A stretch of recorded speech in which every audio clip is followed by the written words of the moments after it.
저는 오늘 금방 읽으신 말씀을 가지고 나의 시편을 열방의 시편으로 라는 제목을 가지고 함께 말씀 나누기를 원합니다. 여러분, 시편 143편은 다윗의 찬송시입니다.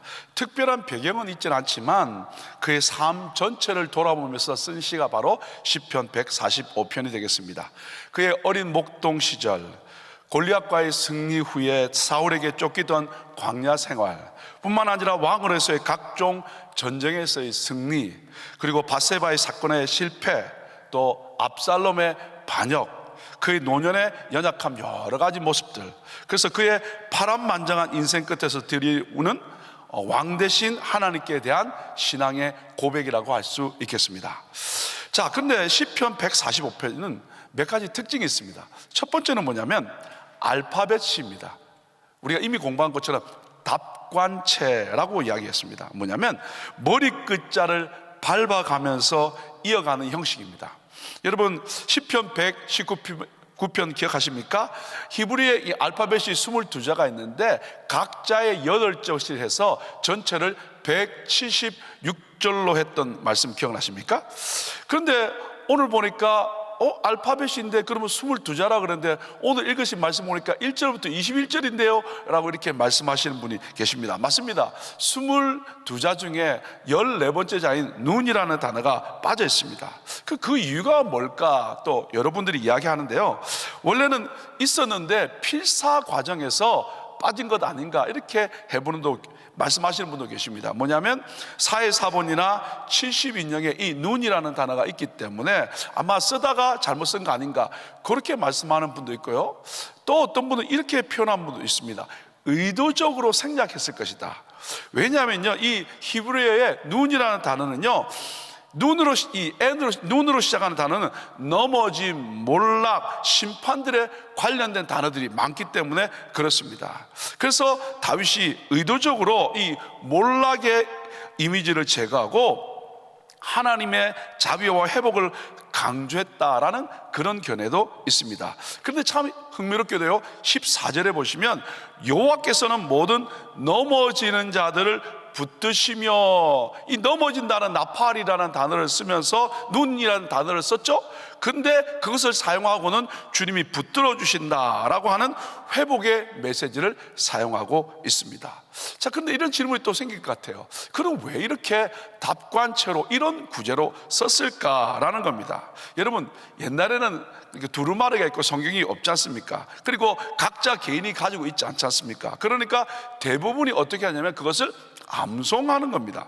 그래서 암송하면서 배웠기 때문입니다. 그래서 여러분, 리듬이나 반복이나 구조화나 이 철 글자의 규칙을 사용해서 어떻게 쉽게 기억하기 위해서 만든 겁니다. 그래서 말씀드린 것처럼 시편 145편은 어떻게 알렙, 베트, 기멜, 달렛 이렇게 하면서 어떻게 22자의 내용들을 처음부터 끝까지 진열했다는 거죠. 그래서 처음부터 끝까지 다 하나님을 찬양한다, 이런 의미입니다. 그래서 부분적이 아니라 인생 전체에 있어서, 시간 전체에 있어서, 또 모든 언어 전체에 있어서 하나님을 찬양한다, 그런 의미가 될 것입니다. 그러면 여러분, 이걸 좀 한국말로 표현해 본다면, 우리식으로 한다면 가나다라 마바사로 이렇게 표현할 수 있겠죠.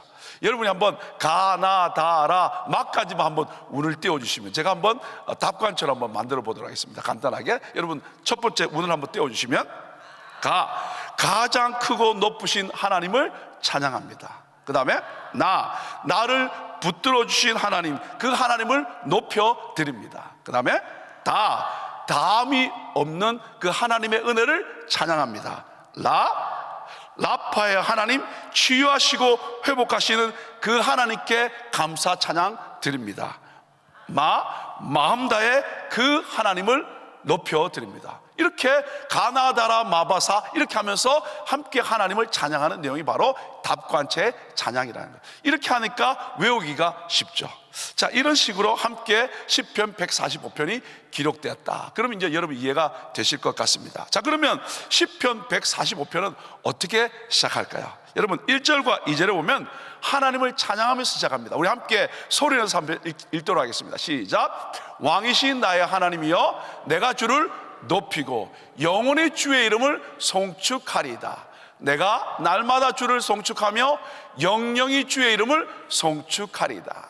여러분 여기 보니까 1절과 2절에 보면 높인다, 송축한다, 송축한다, 송축한다 이렇게 찬양하는 모습이 나와 있습니다. 첫 번째 이 높인다라는 말은 뭐냐면 높이다, 들어올리다, 여러분 위대하게 하다, 영어는 exalt 한다 이렇게 표현되어 있죠.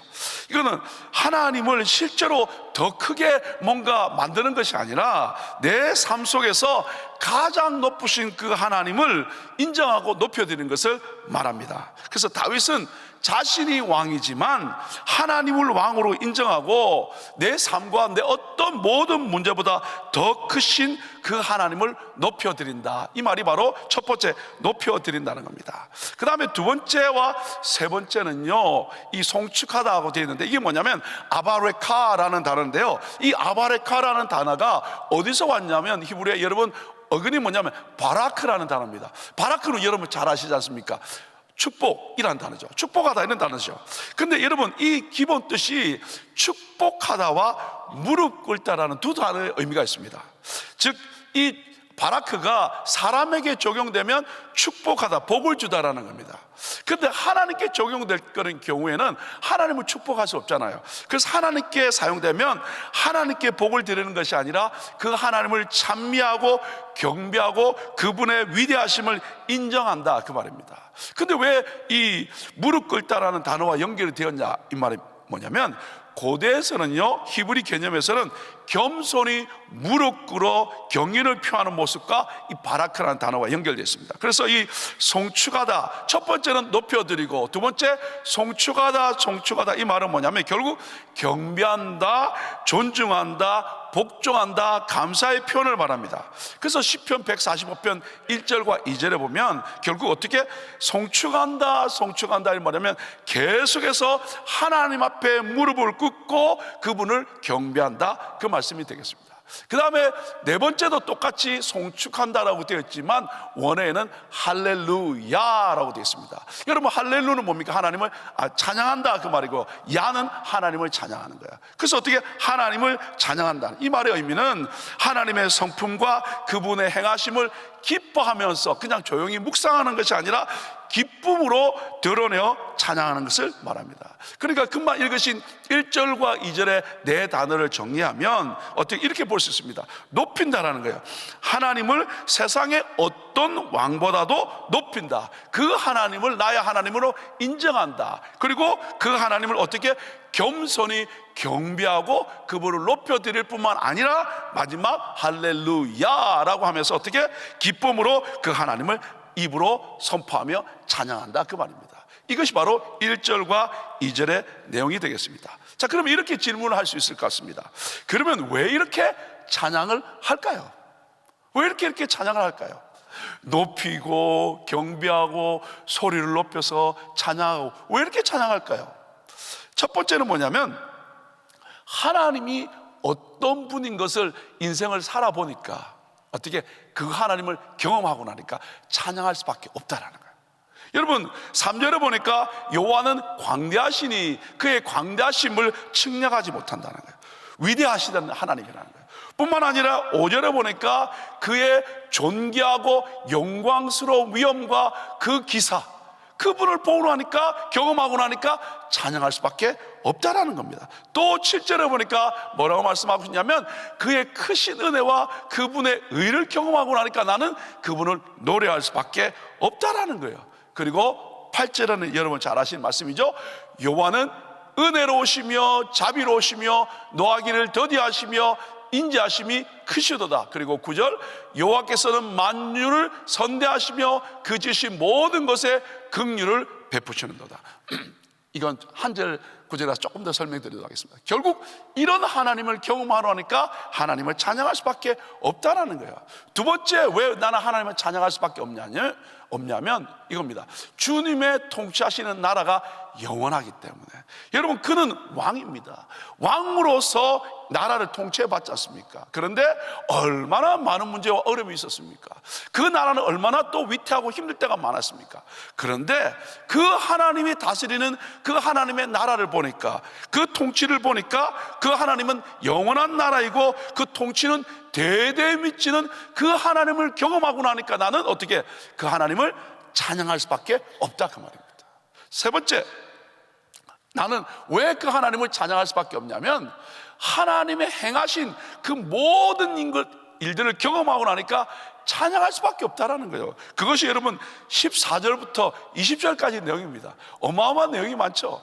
자, 14절을 보니까 여호와께서는 모든 넘어지는 자를 붙드시며 비굴한 자를 일으키시는도다 라고 되어 있지 않습니까? 여러분 여기 뭡니까? 넘어지는 자를 붙드시고, 여기 14절에 보시면 비굴한 자를 일으킨다고 되어 있지 않습니까? 이 비굴한 자는 뭐냐면 구부러진 자, 짓눌린 자, 허리가 굽은 자, 무거운 짐에 눌린 자. 우리 인생을 살다 보면 여러 가지 일 때문에 이렇게 눌릴 때가 있다는 거예요. 그런 나를 어떻게 일으켜 세우셨다는 거예요. 똑바로 세우다, 일으켜 세우다, 다시 일어나게 하다. 이런 하나님을 경험하고 나니까, 여러분, 움츠렸다가 하나님이 세운 것을 경험하고 나니까 하나님 찬양할 수밖에 없다라는 거죠. 뿐만 아니라 여러분 그 다음 뭡니까? 중생의 눈이 주를 앙망하오니 주는 때를 따라 저에게 식물을 주시며. 이 중생의 눈이라는 것은 모든 사람들이 주님을 바라보고 있는데, 주님은요 어떻게 때를 따라 그분의 타이밍에 나에게 필요한 식물을 주시고, 그 다음에 또 뭐라고 되냐면 16절에 보시면 손을 펴시고 어떻게 모든 생물의 소원을 만족케 한다는, 그분은 움츠리는 하나님이 아니라 우리에게 응답하시려고 손을 펴고 계시다는 거예요. 오늘 주님께서 우리를 향하여 손을 펴시고 응답하시는 것을 기억할 수 있기를 예수님을 축복합니다. 내 안에 힘들고 어려운 일이 있다면 오늘도 나를 향하여 손을 펴시고 응답하시는 그 하나님을 경험할 수 있는 아침이 될 수 있기를 예수님을 축복합니다. 뿐만 아니라 여호와께서는 그 모든 행위에 의로우시며 모든 행사에 은혜로우시다라는 거예요. 이 의롭다라는 공의의 하나님과 은혜롭다라는 것은 언약 때문에 끝까지 사랑한다라는 거예요. 그래서 하나님께는 어떻게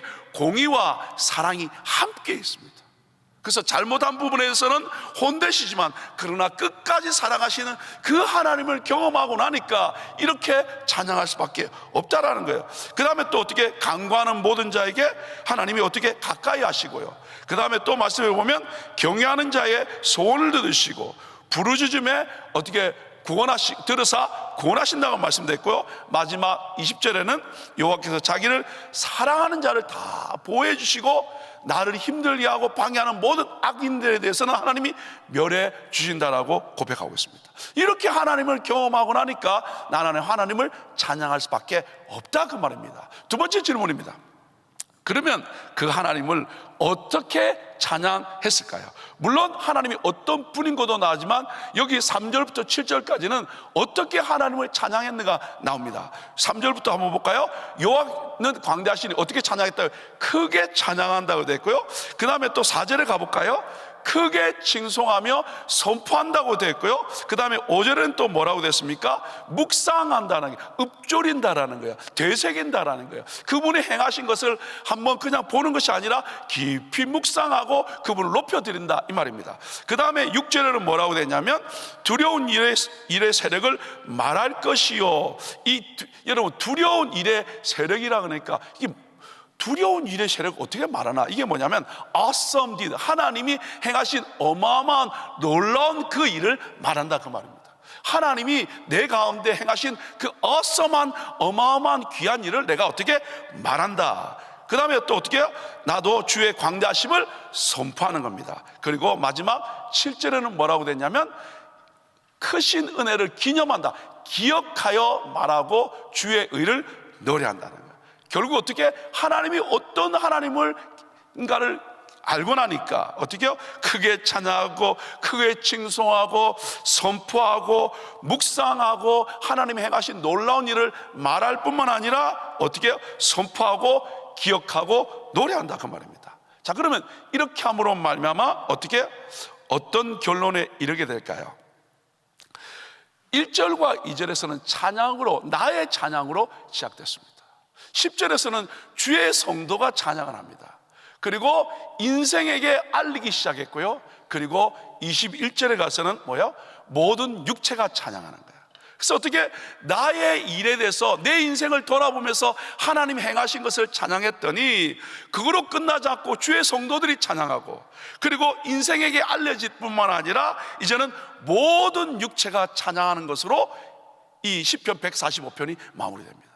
그래서 오늘 이 말씀을 보면서 저는 어떻게 내 인생을 돌아보면서 내가 하나님을 경험함으로 말미암아 나의 찬양시, 나의 시편을 쓰다 보니까 이제 어떻게 모든 사람이 함께 찬양하면서 모든 육체가 하나님을 찬양하는, 열방이 주께 찬양하는 것으로 바뀌기 시작한다는 거예요. 그래서 오늘 제목이 뭐냐면 나의 시편에서 열방의 시편으로 라고 이렇게 말씀을 정해봤습니다. 자, 그렇다면 여러분, 나의 시편에서 열방의 시편으로 가기 위해선 세 가지가 필요하다고 생각합니다.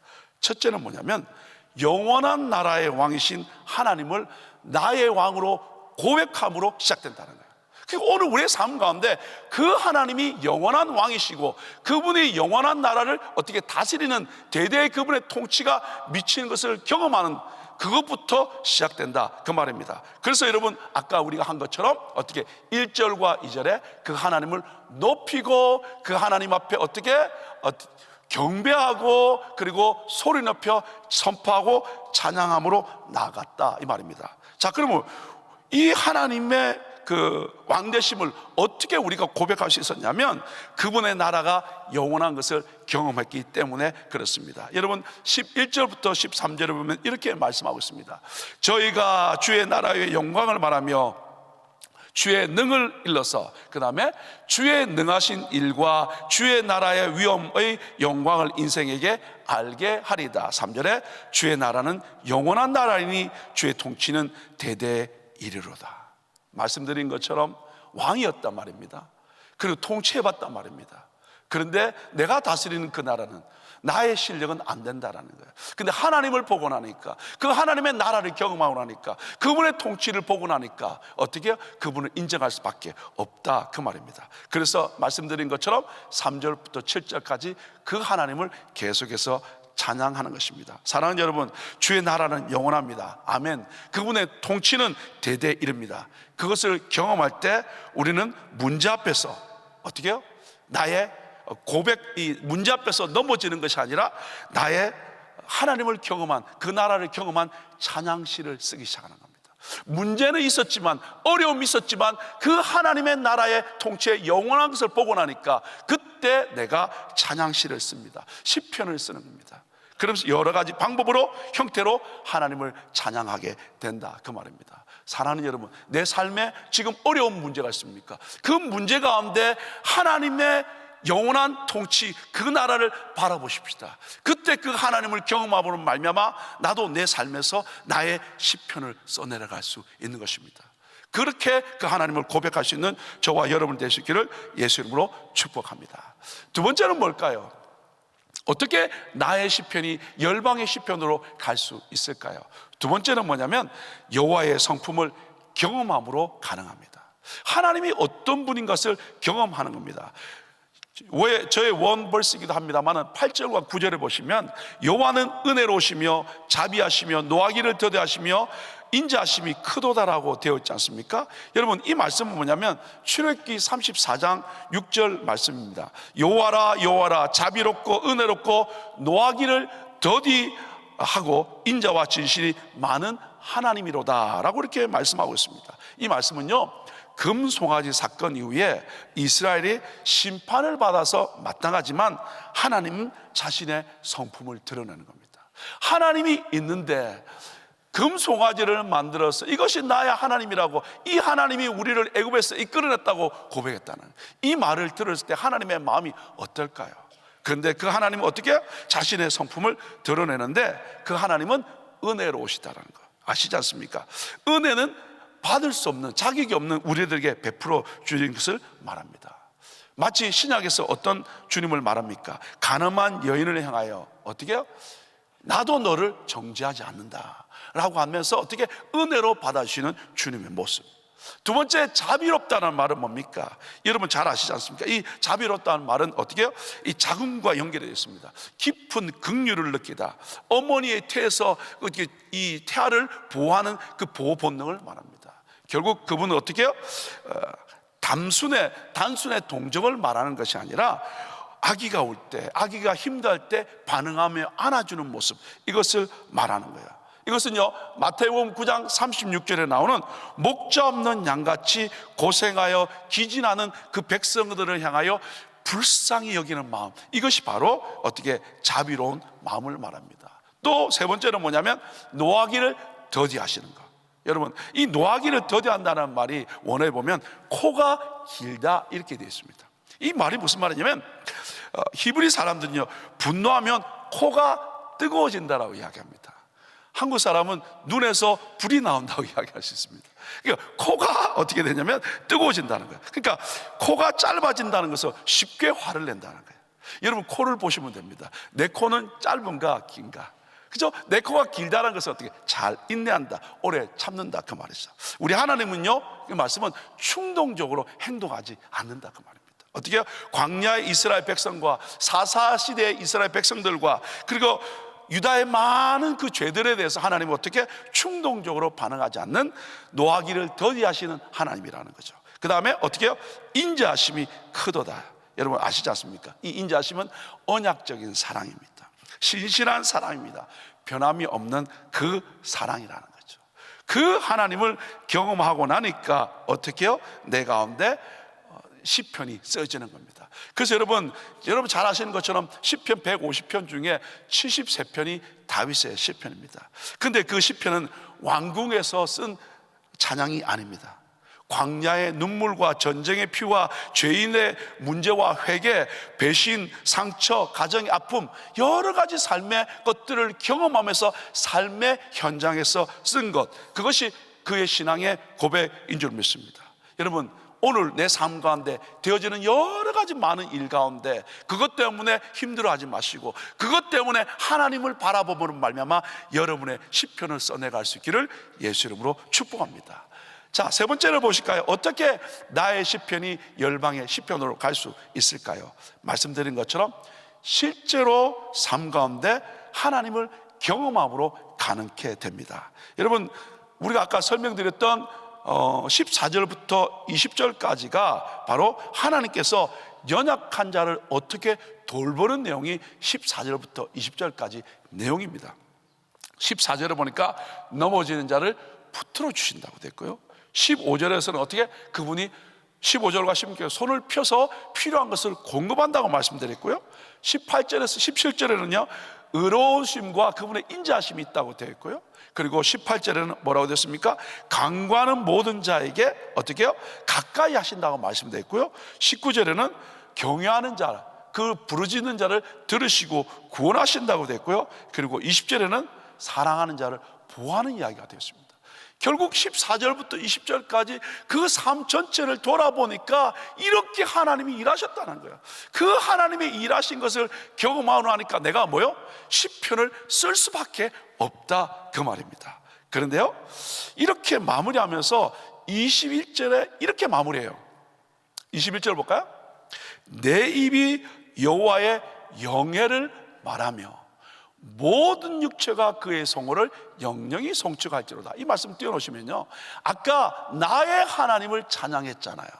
근데 이제는 보십시오, 모든 육체가 그분의 성호를 영영히 송축하는데, 여러분 마지막에 내 입이 여호와의 영예를 말한다라고 되어 있지 않습니까? 이 영예라는 단어가 뭐냐면 하나님의 영광, 위엄, 존귀, 이걸 말합니다. 결국 이걸 뭘 말하냐면 그냥 하나님 좋으신 분입니다 라고 한번 끝내는 것이 아니라 1절부터 20절까지 구구절절 그분의 위대하심과 위엄과 능하신 일과 은혜와 자비와 선하심과 왕권과 붙드심과 공급하심과 의로우심과 가까이 하심과 기도 응답과 보호하심과 이 모든 것들을 어떻게 해요? 말했다라는 거예요.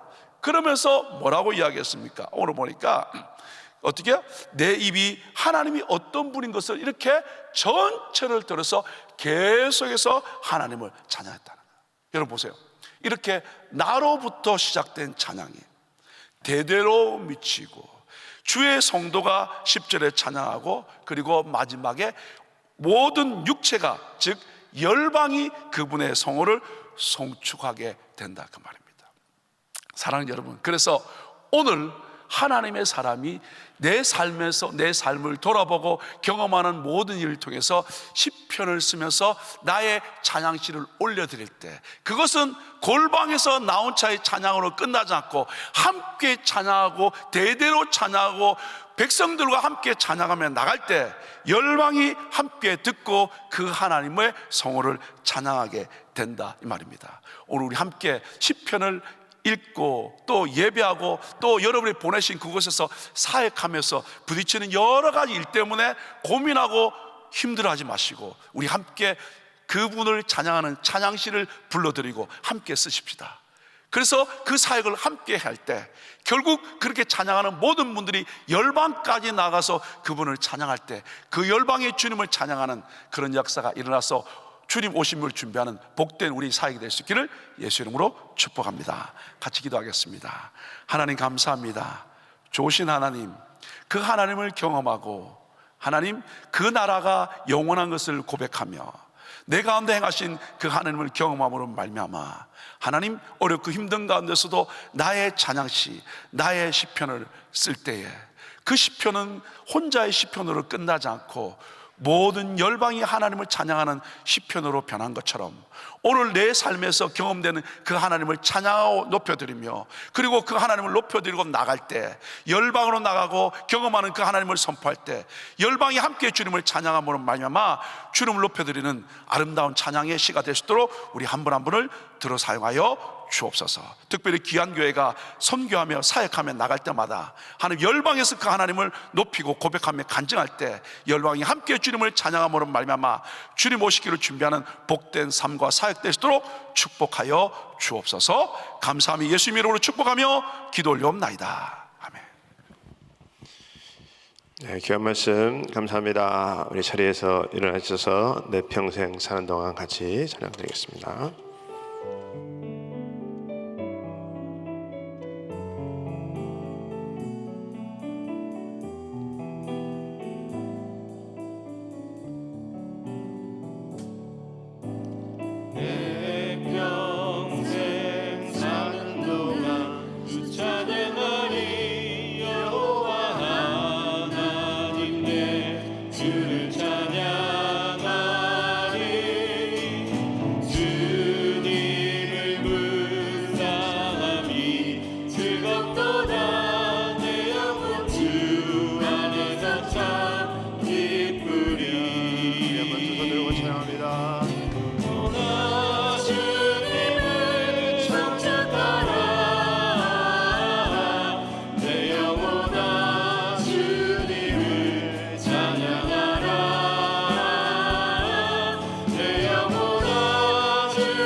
우리가 이 시편을 보면 다윗이 어떤 상황 속에서도 주님을 찬양하고 주님 앞에 나가는 모습을 봅니다.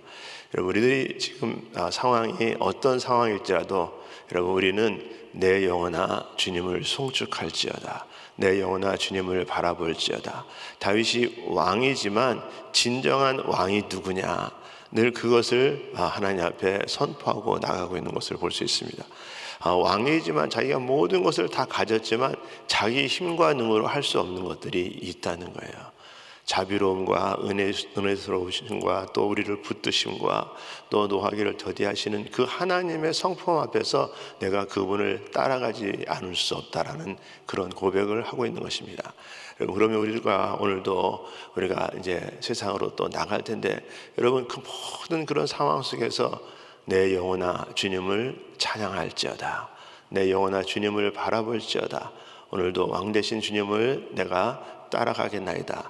여러분 그렇게 고백하면서 매 순간 그분이 높임을 받으시고 그분을 송축하시는 귀한 시간으로 하나님 앞에 영광이 되실 수 있기를 예수 이름으로 축원합니다.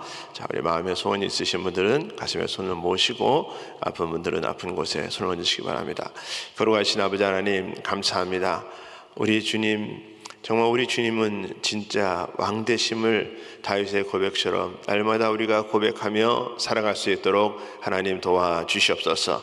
그래서 우리가 그 시편이 나의 시편이 아니라 모든 열방의 증거로, 증인으로 삼게 하는 시편이 될 수 있도록 하나님 복되게 하여 주시옵소서.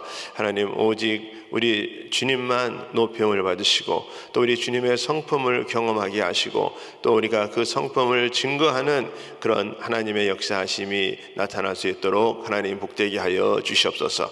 이 시간에도 우리 사랑하는 성도님들 또 마음의 소원을 주님 앞에 아뢰며 응답받기를 원합니다. 우리 하나님 마음의 소원을 응답하여 주시옵소서.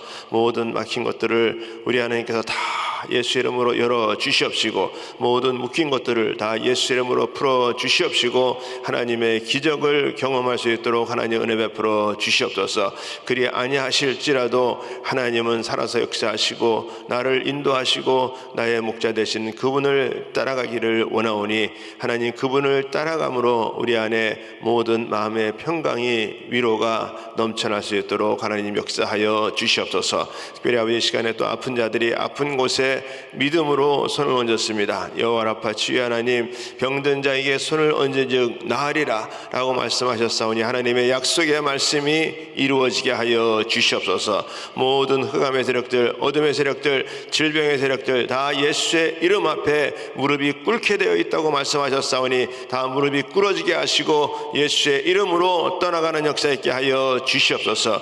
내가 나타낸 예수의 이름으로 명하노니 모든 질병은 떠나갈지어다, 떠나갈지어다, 깨끗함을 입을지어다. 모든 암덩어리들이 떠나가게 하여 주시옵시고 모든 고질병들이 해결받게 하여 주시옵시고 모든 관절염들이 치유받게 하여 주시옵시고 공황장애, 우울증, 불면증, 모든 어둠의 세력들 다 떠나가게 하여 주시옵시고 하나님 살려주시고 회복시켜 주시고 하나님의 기적을 경험할 수 있도록 내 영혼아 주님을 바라볼 수 있도록 하나님 역사하여 주시옵소서. 오늘 하루도 우리가 어느 곳에 있든지 주님과 동행하며 그분을 높이며 송축할 수 있는 하루 될 수 있도록 하나님 복되게 하여 주시옵시고 특별히 우리 담임 목사님 오늘도 귀한 사역 가운데 하나님께서 하늘문을 열어 주시옵시고 손순복음교회 집회 가운데 하나님의 성령의 역사하심이 충만히 임하게 하여 주시옵소서. 우리 모든 단기 선교팀들에게도 영적인 충만함으로 귀한 사역 감당할 수 있도록 하나님 은혜 베풀어 주시옵소서. 지금은 우리 주 예수 그리스도의 은혜와 하나님의 크신 사랑과 성령님의 역사와 교통 인도하심이 오늘 하나님의 주신 약속의 말씀으로 열방을 향해 나가는 모든 심령들 머리 위에, 가정 위에, 기업 위에 지금으로부터 영원토록 함께 할지어다. 아멘.